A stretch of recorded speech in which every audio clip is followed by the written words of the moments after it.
O suicídio filosófico e a liberdade absurda. Um homem é sempre vítima de suas verdades. Uma vez que as reconhece, não é capaz de se desfazer delas. Precisa pagar um preço. Um homem consciente do absurdo está ligado a ele para sempre. Um homem sem esperança e consciente de sê-lo não pertence mais ao futuro. As filosofias existenciais me propõem a evasão. Partindo do absurdo sobre os escombros da razão no universo limitado, elas encontram uma razão para ter esperança dentro do que as desguarnece. Para um espírito absurdo, a razão é vã e não existe nada além da razão. Nosso apetite de compreender, nossa nostalgia do absoluto só são explicáveis na medida em que podemos compreender e explicar muitas coisas. As leis da natureza podem se legitimar no plano da descrição, sem por isso serem verdadeiras no plano da explicação.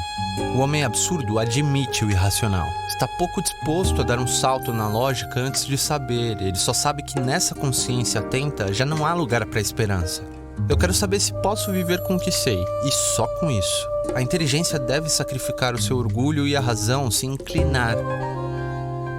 Só quero continuar nesse caminho médio onde a inteligência pode permanecer clara. Buscar o que é verdadeiro não é buscar o que é desejável. Do vento da noite até essa mão em meu ombro, cada coisa tem sua verdade. É a consciência que ilumina pela atenção que lhe presta. A consciência não forma o objeto do seu conhecimento, somente fixa.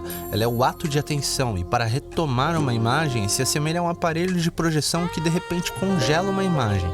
A consciência deixa em suspenso na experiência os objetos da sua atenção, isola-os com seu milagre, deixando-os então à margem de todos os juízos. A razão é um instrumento de pensamento e não o próprio pensamento. O absurdo fixa seus limites porque é impotente para acalmar sua angústia. É a razão lúcida que constata seus limites. Não sei se este mundo tem um sentido que ultrapassa, mas sei que não conheço esse sentido e que por ora me é impossível conhecê-lo. O que significa a significação fora da minha condição?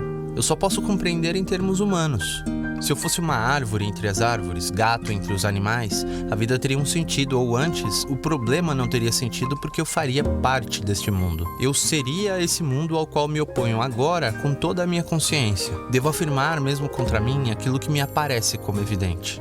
O espírito pode abandonar a estrada árida e ressecada do esforço lúcido que desemboca na vida cotidiana, mas o homem entra nele com sua rebelião e sua clarividência. Ele desaprendeu a esperar.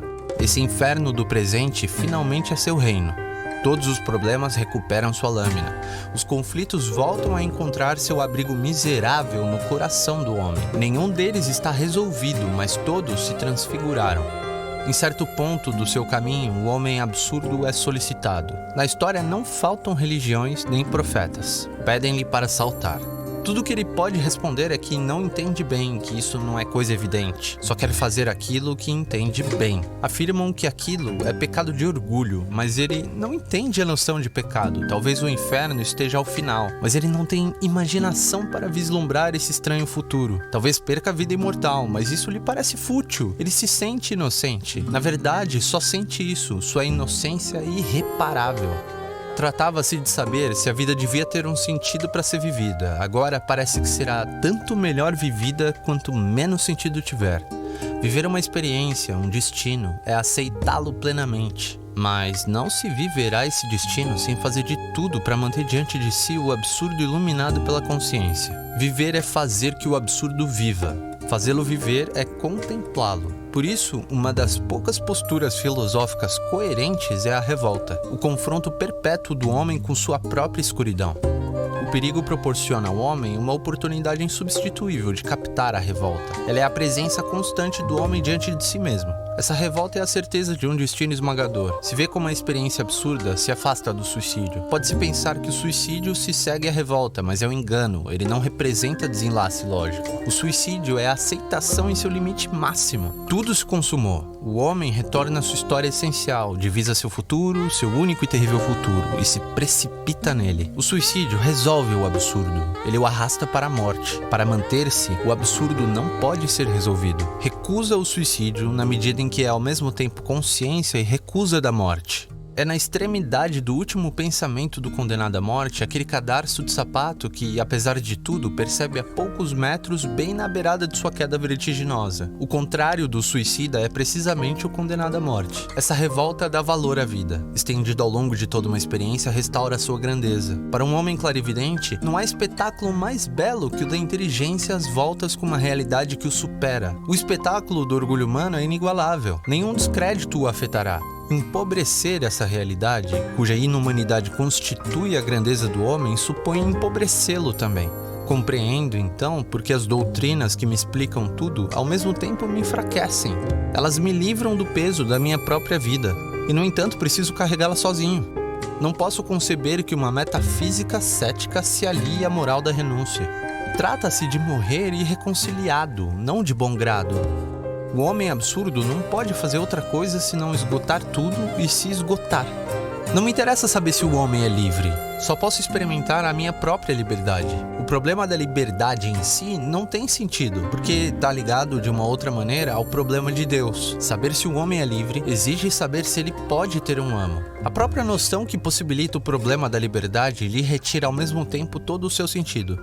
A alternativa é conhecida: ou não somos livres e o responsável pelo mal é Deus Todo-Poderoso, ou somos livres e responsáveis, mas Deus não é todo-poderoso. Não posso me perder na exaltação ou na simples definição de uma noção que me escapa e perde seu sentido a partir do momento em que ultrapassa o âmbito da minha experiência individual. Não posso entender o que seria uma liberdade dada por um ser superior. Perdi o senso da hierarquia. Tal privação de esperança e de futuro significa um crescimento na disponibilidade do homem. Pensar no amanhã, determinar uma meta, tudo isso impõe acreditar na liberdade. Sei perfeitamente que não existe tal liberdade superior. A liberdade de existir, que é a única que pode fundar uma verdade. A morte é a única realidade. Depois dela, a sorte está lançada. Mas o homem absurdo compreende que estava ligado até aqui ao postulado de liberdade em cuja ilusão vivia. Na medida em que imaginava uma meta para sua vida, ele se conformava com as exigências da meta a ser atingida e se tornava escravo de sua liberdade. Eu creio nos preconceitos do meu ambiente humano. Os outros estão tão seguros de que são livres, e esse bom humor é tão contagioso. Agora vejo claro, se não levar a sério, a liberdade do homem. O absurdo me esclarece o seguinte ponto: não há amanhã. Esta é, a partir de então, a razão da minha liberdade profunda. Para a consciência, a evasão para fora do sono cotidiano representa os primeiros passos da liberdade absurda. Também a morte tem mãos patrícias que esmagam, porém libertam. Mergulhar nessa certeza, sentir-se suficientemente alheio à sua própria vida para acrescentá-la e percorrê-la sem a miopia do amante, aí está o princípio de uma libertação. Essa independência nova tem um prazo, não passa um cheque sobre a eternidade, mas substitui as ilusões da liberdade. A divina disponibilidade do condenado à morte, diante do qual, em certa madrugada, as portas da prisão se abrem, esse incrível desinteresse por tudo, exceto pela chama pura da vida. A morte e o absurdo são aqui, nota-se, os princípios da única liberdade razoável, aquela que um coração humano pode sentir e viver. O que me interessa é saber se se pode viver sem apelo, sendo-me dada essa face da vida. Posso acomodar-me a ela? Se eu admitir que minha liberdade só tem sentido em relação ao seu destino limitado, então o que importa não é viver melhor, e sim viver mais. O erro reside em pensar que a quantidade de experiências depende das circunstâncias da nossa vida, quando só depende de nós. O mundo proporciona sempre a mesma soma de experiências a dois homens que vivam o mesmo número de anos. Cabe a nós ter consciência disso. Onde reina a lucidez, a escala de valores torna-se inútil. O único obstáculo é a morte prematura, a loucura e a morte. O homem não escolhe, trata-se apenas de uma questão de sorte. É preciso aceitá-la. Com o puro jogo da consciência, transforma em regra de vida o que era convite à morte e rejeita o suicídio. Mas é ruim contentar-se com uma única maneira de ver, privar-se da contradição. Talvez a mais sutil de todas as formas espirituais. O que foi dito define apenas uma maneira de pensar. Agora, trata-se de viver.